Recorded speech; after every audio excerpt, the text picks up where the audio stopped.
Now, the official Suncoast weather with ABC7 meteorologist John Scalzi.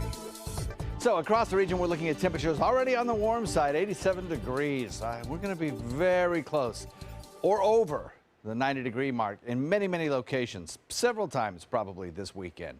So we're in a kind of heat wave here that'll last about 3 days or so, and then a frontal boundary is going to come through and kind of knock back the temperatures a few degrees for a brief period of time. Dew points are high at 65, but you know what? They're not uncomfortably high for a lot of folks, I think. If you're going to be spending time outside doing, yard work or whatever, maybe trimming a few trees or whatever, well, I think that the temperatures will be okay in the afternoon with a dew point value of 65. When the dew points are in the 70s, everybody's going to say, that's humid. That is just too humid. But 65, maybe we can work with that, right? Calm winds right now. We'll watch those winds switch to the southwest a little later in the afternoon as the sea breeze kicks in.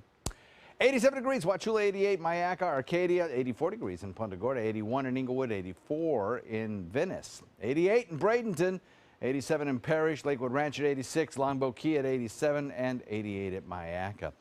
Not much cloud cover across the region, and that's one of the reasons our temperatures are so warm, plus that easterly wind flow, general easterly wind flow, has helped aid in heating things up across the Suncoast. We have some high cloudiness back to the west. That's all part of a kind of a larger scale system and a very active southern branch jet stream feeding into it. Large thunderstorm complexes out to the west of us, stretching back to Denver and then down to the south toward the Louisiana Delta region.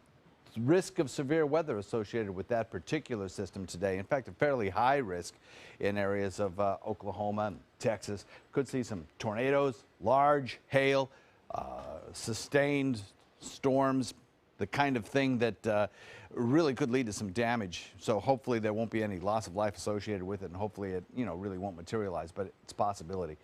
We do have some drier air that continues to filter in. That kind of ensures us another nice couple of days before our rain chances start to spike a little bit as the frontal boundary back to the west begins to approach. But for today, for tomorrow, for the rest of the weekend really, I think we'll have a lot more sunshine than anything else.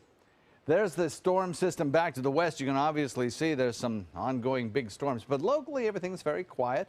In the next couple of hours, maybe we'll see a shower or two popping up in inland areas, just like it has over the last several days. Isolated, not a whole lot of coverage, but there'll be a few around.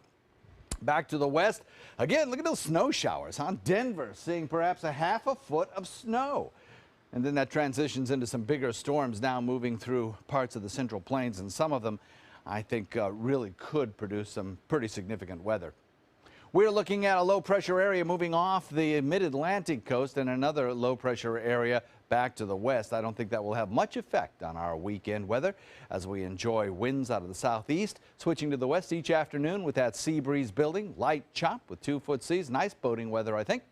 As we head into the weekend, look for that trend to continue with warm temperatures up near the 90 mark. And then as we head into next week, frontal boundary will knock down the temperature a few degrees to more average values for this time of year. Scott?